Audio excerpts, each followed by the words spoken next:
mesdames, messieurs, tout d'abord, pour commencer, quelques remerciements d'usage, parce que nous avons la joie, le plaisir aujourd'hui d'avoir parmi nous des invités de marque. Et la modestie lui a empêché de révéler son réel titre, son vrai visage. Sébastien Copin, notre conseiller régional PACA.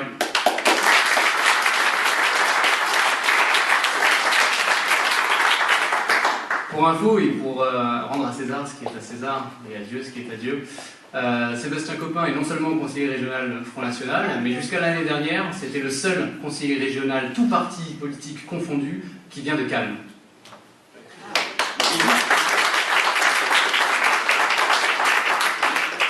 Elle me suit depuis de nombreuses années. Je tiens à remercier pour sa présence Liliane Marcas, conseillère municipale au Cannes.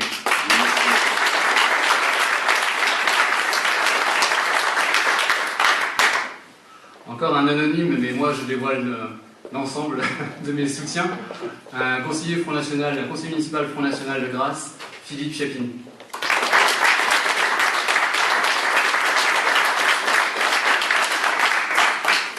Puisque nous n'avons pas que des politiques, je tiens à saluer et à remercier la présence d'un colonel. Colonel à la retraite, mais colonel tout de même, le colonel Jacques Hottel.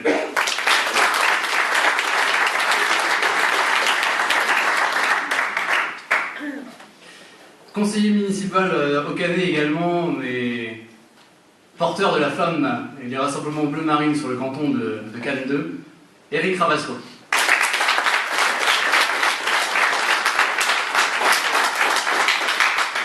Il est venu très bien accompagné, puisqu'il est venu avec sa colistière, Marie-Simone.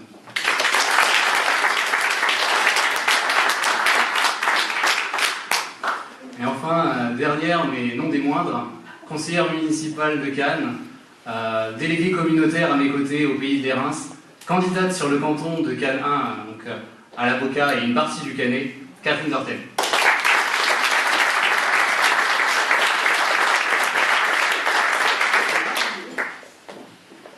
Nous sommes entre deux bonnes mains ce soir, puisque nous avons également un membre du DPS, du département de protection et de sécurité du Front National, qui est là pour veiller sur notre sécurité.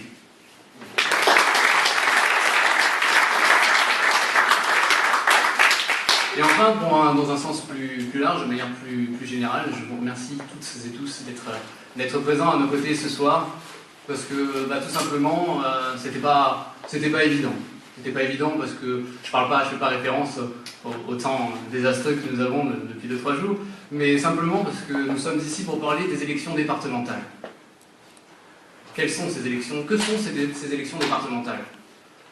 Si c'est une petite mesurette à la va-vite, une preuve supplémentaire du génie caractéristique du gouvernement socialiste qui nous dirige, les élections départementales.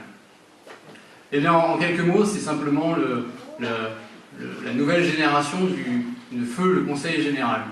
Il s'agit donc d'élire les représentantes et les représentants qui siégeront au Conseil, à l'Assemblée au niveau départemental, et donc qui gérera le budget du département.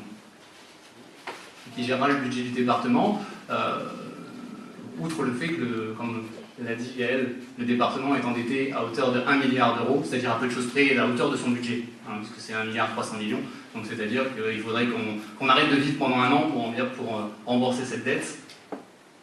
Le Conseil général gérait entre autres les gymnases, les collèges, les routes départementales, le RSA, la lutte contre les incendies, et de manière générale, de toute façon, tout ce qui englobe le social, pour le handicap, l'aide à la personne, différentes formations. Mais ça, c'était le Conseil général. Quid de ce futur Conseil départemental? Bien simplement, ni ma colistière, ni moi, ni personne dans cette salle ne peut vous dire de quoi il sera question.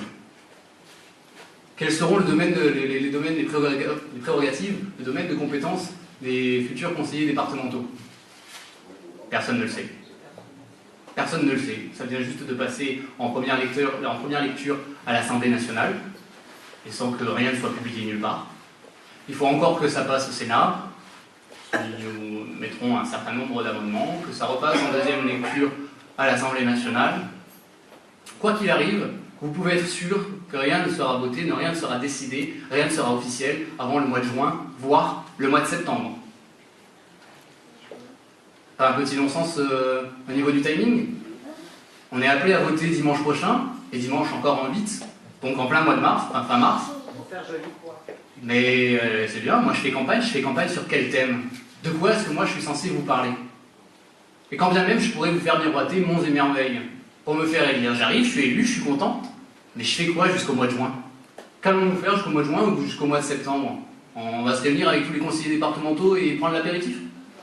Pourquoi pas? Pourquoi pas, mais je ne crois pas que les électeurs mettent un bulletin dans l'urne pour ça. Je crois que vous attendez autre chose de la politique, autre chose des hommes politiques. Et malheureusement, là, je peux vous dire que si nous sommes élus, ben, on va se tourner les pouces jusqu'au mois de juin. Merci Monsieur Valls, merci François Hollande, merci le gouvernement socialiste, et puis on peut même englober l'UMP, puisque les chansons, c'est blanc bonnet, bonnet blanc, ils font rien pour que ça aille plus vite. Donc, à cela s'accompagne la campagne de fausses pubs du gouvernement. Personne n'a mené de campagne pour expliquer réellement ce que sera le conseil départemental. Personne ne cherche à informer la population et on a juste entendu une fois ou deux à la radio, surtout dimanche, aller voter. D'accord? Mais ils ont chamboulé une élection ô combien importante, conseil départemental, ancien conseil général, pour nous amener maintenant sur un plateau cette mascarade. Et les gens ne sont au courant de rien. Et c'est bien normal, puisque de toute façon, tout est fait pour nous enfumer, pour nous laisser dans le flou, pour que vous n'alliez pas voter dimanche prochain. Sinon, ce serait faire la part belle au Front National. Les gens en ont ras-le-bol de la politique menée en ce moment. Ras-le-bol de ces politiques qui pensent qu'à une seule chose, c'est à s'en mettre plein les poches et à manger gratis à la cafette du conseil régional, départemental, quel qu'il soit. Pas qu'à la café. Pas qu'à la cafette, malheureusement. C'est la débâcle à la fois pour le Parti Socialiste qui est au pouvoir et pour l'UMP qui a été au pouvoir ces 15 dernières années. Donc vers qui se tourner pour avoir une lueur d'espoir, pour ressortir la tête de l'eau, si ce n'est le Front National? Alors comme la soupe est trop bonne, on bricole une petite mesurette, on bricole un nouveau mode de scrutin, on n'en parle surtout à personne, on ne donne pas de domaine de compétences comme ça, personne ne fait campagne, personne ne fait aucune promesse, on dirait comme ça, on ne fera pas de ne pas les tenir, on n'en a pas fait. Et du coup, on ne fait pas le jeu du Front National. Une preuve supplémentaire, si besoin est, de l'incompétence générale qui nous gouverne et nous dirige depuis de nombreuses années et qui s'accroche bec et ongles à leur siège. À cela s'ajoute un objectif à moyen terme. L'objectif de tuer le département, ni plus ni moins. Ça a déjà été annoncé, hop, on fusionne les régions pour faire des super régions. D'ici 2020, on supprime les départements. On a pu voir fleurir l'année dernière, partout sur notre territoire, des métropoles, les conseils communautaires, les communautés de communes. Un nouveau maillage du territoire. Simplement pourquoi? Parce que dans la vision du gouvernement UMPS, j'inclus aussi bien le PS que l'UMP, ils ont une autre vision de la France, une autre vision du territoire, une autre vision de l'Europe. Ils fonctionnent sur un plan communal, intercommunal, des super-régions et l'Europe. Nous avons un triptyque, nous, complètement différent. Nous partons de la commune, du département et de l'État. Une vision complètement différente, pourquoi? Tout simplement parce qu'elle est plus responsable, diminue les strates, et qu'elle est plus proche des électeurs. Parce que nous, au Front National, nous n'avons pas peur d'être auprès des électeurs, d'être près de vous, tout simplement parce que pour la plupart, nous venons tous, et c'est le cas sur ce canton, nous venons tous de la société civile, il n'y a pas de professionnels de la politique, on a tous un travail, on n'essaye pas de s'accrocher comme ça à notre place, parce que vite, dans 6 ans, il y a une prochaine élection, il faut surtout être réélu, sinon comment je vais payer mon crédit, comment je vais manger? Non, on ne mange pas de ce pain-là. On propose non seulement une politique différente, mais on propose, je n'ai pas peur de le dire, une réelle alternative. Donc on se base sur ce triptyque simplement pour rester le plus proche possible de vous. Parce que nous allons voir les commerçants, nous sommes sur les marchés, nous sommes simplement comme vous, nous vivons avec vous. Ces élections départementales, pour nous, revêt un autre aspect, puisque, à l'instar des élections municipales, il s'agit de continuer cette implantation locale, ce maillage, cette multiplication des élus, pour créer un socle favorable à 2017 pour Marine Le Pen, notre présidente, et pour les élections législatives. Il s'agit aussi d'apporter à Marine Le Pen, il ne suffit pas de l'amener à l'Élysée, il faut aussi lui apporter une majorité à l'Assemblée nationale. Petit à petit, on travaille, on se remonte les manches, et on fait ce qu'il faut pour que nous puissions triompher en 2017. C'est pas le cas de tout le monde, puisqu'on a eu sur ce canton petit épisode d'Allah, sur les feux de l'amour, appelez ça comme vous voulez. Une petite guerre intestine UMP-UMP, cette guerre fraternelle, où nous avions 2 candidats UMP initialement. Le candidat officiel investi par l'UMP, Richard Galli, qui est le maire de Mougins, un candidat qu'on peut qualifier de dissident, mais qui était tout aussi légitime puisque conseiller général sortant, Patrick Tambay, qui se faisait un peu la guéguerre sous les deux. Et on a eu la joie de lire dans les colonnes de Nice Matin, de la part de Richard Galli, un bon nombre de critiques sur Patrick Tambay, sur Michel Tabarot, la Vilaine, et que vous pouvez en être sûr, quoi qu'il arrive, coûte que coûte, il ne se désisterait pas, il resterait là, parce qu'il est là pour représenter l'UMP et ses électeurs. Fort bien.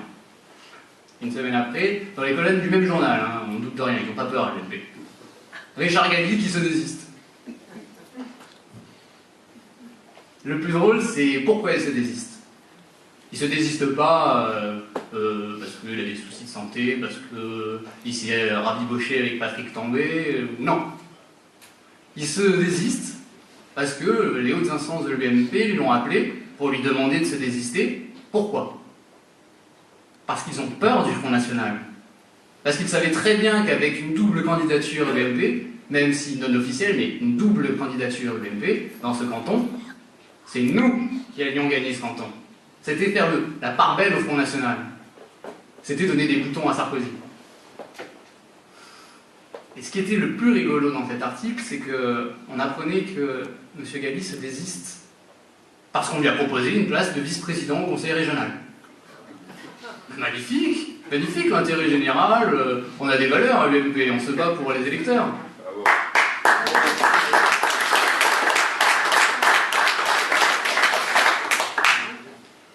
Toujours est-il qu'on n'est pas venu ce soir les mains vides et qu'on s'est basé sur les anciennes prérogatives, les anciennes compétences du département pour quand même avoir un socle pour travailler, pour pouvoir vous proposer quelque chose.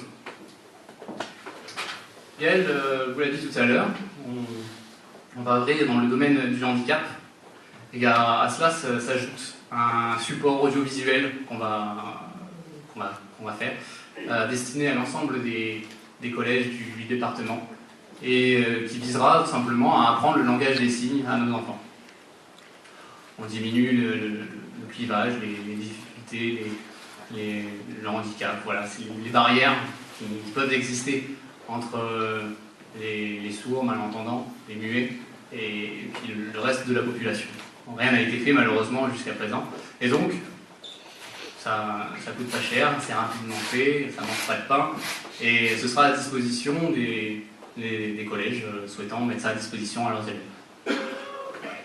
Nous allons ouvrir aussi dans le domaine de l'aide à la personne, simplement parce que on est tous concernés, on a tous des parents âgés ou des grands-parents, pour les plus chanceux, des arrière-grands-parents, et c'est pas forcément toujours évident de s'en occuper soi-même.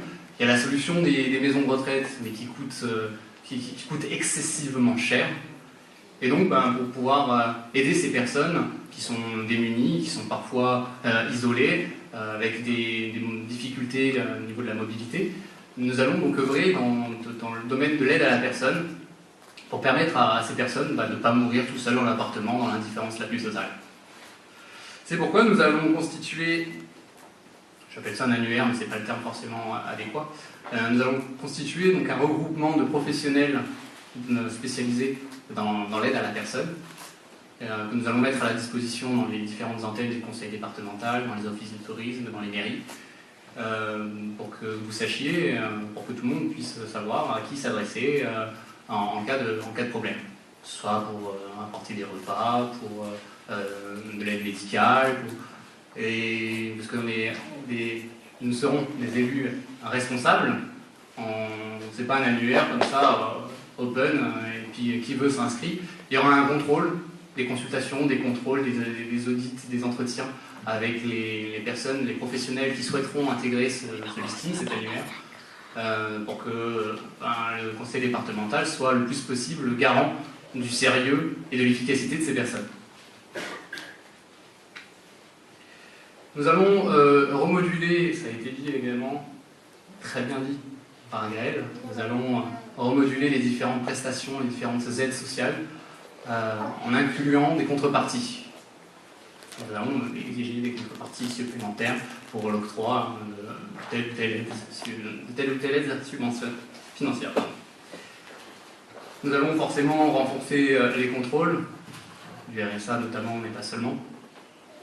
Ça passe par l'embauche de contrôleurs supplémentaires. Et je vous garantis que les amendes qui seront données, les redressements qui seront effectués rapporteront bien plus que ces emplois nous coûteront.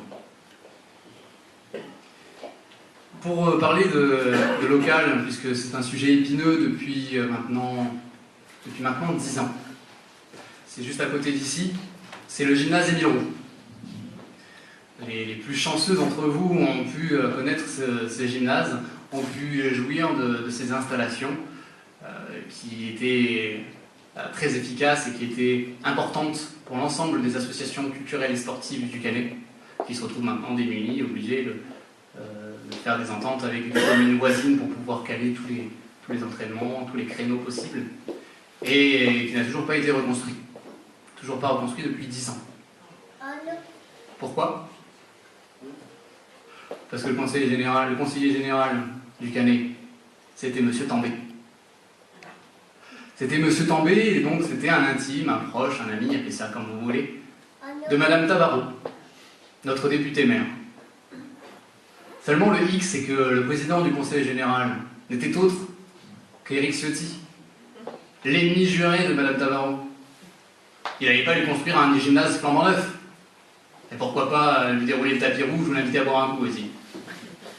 Donc, ces travaux traînent, on évoque le manque de budget, qu'on n'arrive pas à caler ça parce qu'on est endetté, parce qu'il manque des financements. Ça n'empêche pas de payer rubis sur ongle des frais de représentation, des cocktails, des galas, des journaux sur papier glacé. Là, l'argent, quand il s'agit de faire du clientélisme et de se mettre des électeurs dans la poche, on ne manque jamais d'argent.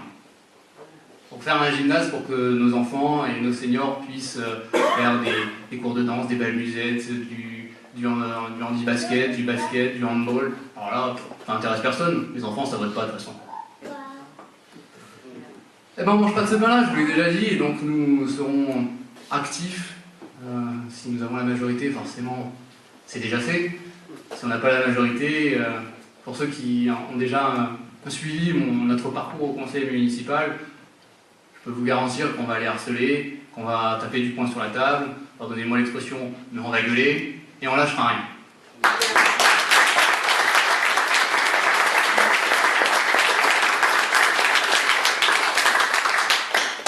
Je voudrais revenir sur ce que Gaël nous a dit tout à l'heure, parce que c'est très important.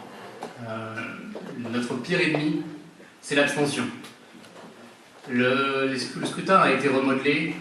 Avant, c'était un scrutin uninominal, donc il y avait un candidat ou une candidate avec une suppléante ou un suppléant sur 52 cantons. Les Alpes-Maritimes étaient découpées en 52 cantons. On élisait donc un ou une personne. Grâce à M. Hollande, on en remercie, on a divisé le nombre de cantons quasiment par deux. Donc on passe à 27 cantons. Je vous arrête tout de suite, c'était pas pour faire des économies, puisqu'il a doublé le nombre d'élus. Donc on n'élit plus une personne, mais deux maintenant. Donc on a un binôme, un homme, une femme, un homme, et puis un binôme aussi, un couple de suppléants. Donc ça change rien à la gamelle, tout le monde pourra manger à la coiffette. Mais ils n'ont pas modifié que ça. Ils ont pris également le mode de scrutin, l'accessibilité au deuxième tour des législatives. C'est-à-dire que pour prétendre être au deuxième tour, il faut réaliser 12,5% des inscrits. pas des votants. Ce qui veut dire que, je vais la faire simple, s'il y a 50% d'abstention, il faut faire 25% pour le deuxième tour.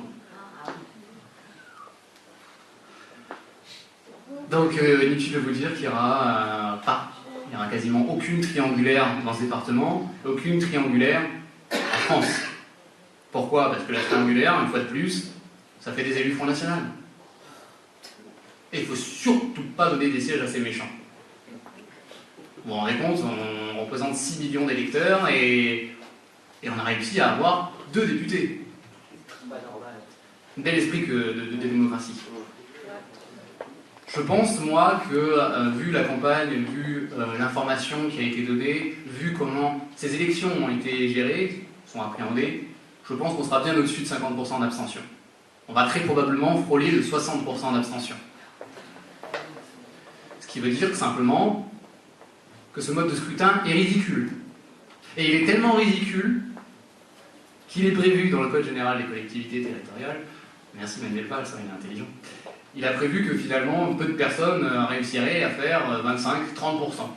Il n'y aurait pas 2-3 personnes, candidats, binômes en l'occurrence, qui feront des scores aussi faramineux.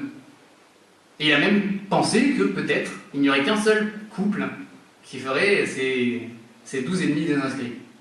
Alors il y a un petit alinéa qui dit que s'il n'y en a qu'un, finalement on ira repêcher le deuxième, il ira quand même au deuxième tour. Hein, on est bien sympa avec. Donc notre ennemi, c'est l'abstention. J'imagine que si vous êtes ici, c'est que vous avez l'intention d'aller voter dimanche. Malheureusement, je crains que cela ne suffira pas.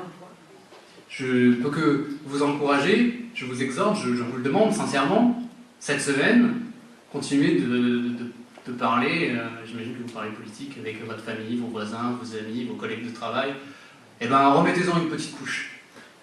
Il est important que les gens aillent voter dimanche. Et tant qu'à faire, ils aillent voter Front National.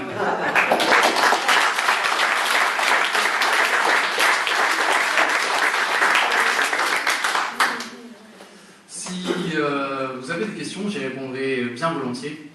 Et à l'issue, Caroline, notre chère Caroline, nous a préparé un excellent buffet. Des questions? Oui. Je voudrais savoir où en est l'histoire de la mosquée clandestine au Canet. La mosquée clandestine au Canet.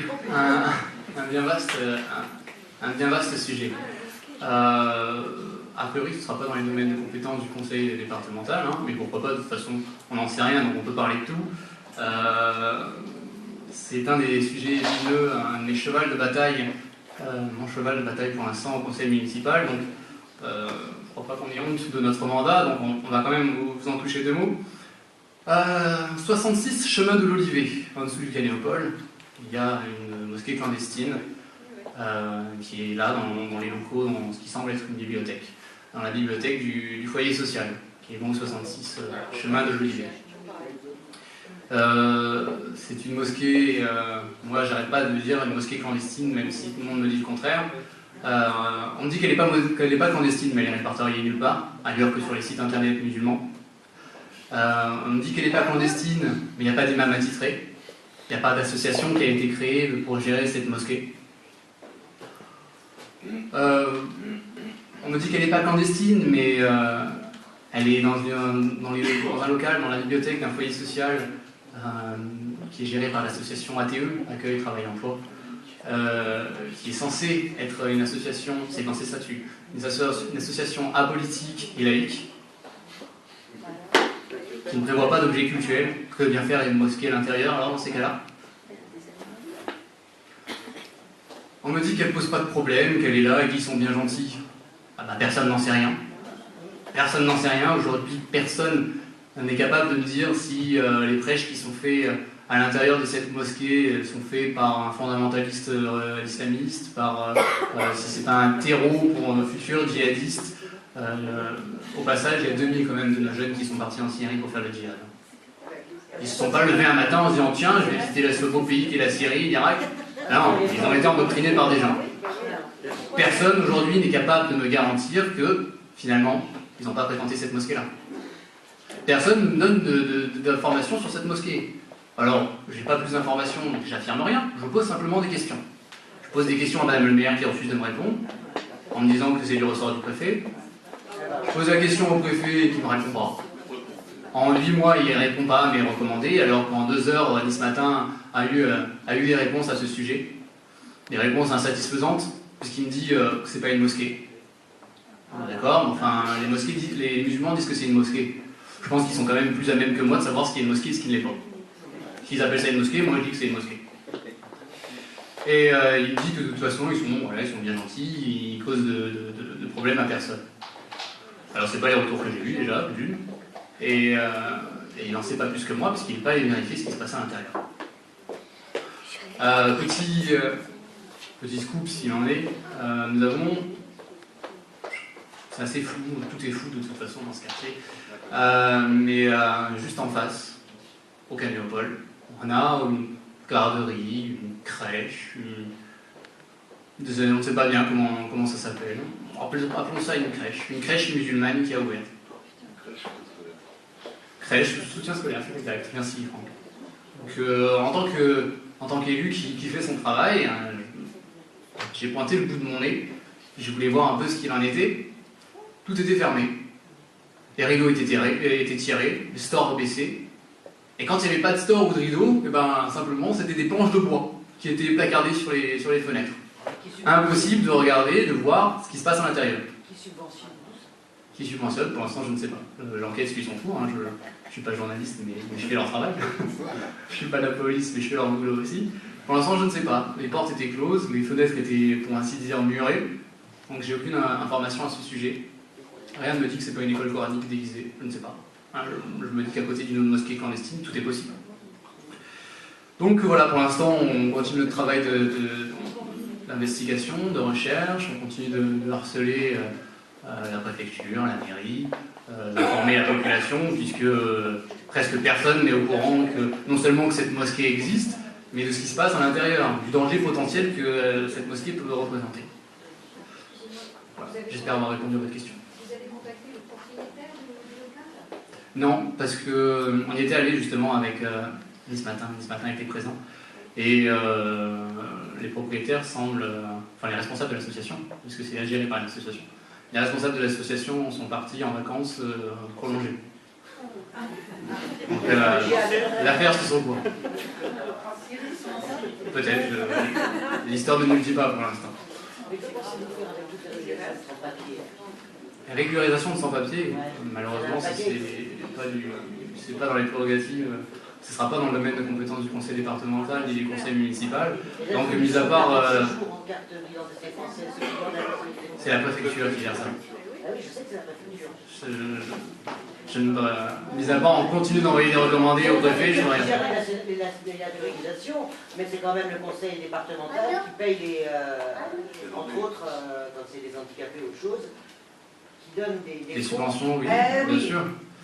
Alors qu'ils ne sont pas français, excusez-moi. Oui, mais c'est ce que je disais tout à l'heure, il y aura des remodulations de ces aides-là, avec des contreparties, avec des contrôleurs qui lutteront contre les fraudeurs. De tout ce que les Français, Et je excusez-moi. suis d'accord avec vous, et c'est exactement ce que je viens de Il y dire. a un moment où ça faut stopper tout ça. C'est exactement ce que je viens de dire, on va mettre le pied à l'étrier et puis faire des économies là où il n'y a pas lieu de dépenser de l'argent. Ça va continuer à faire.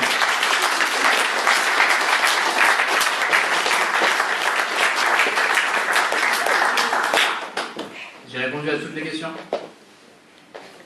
Je vous remercie. Place au buffet. Merci.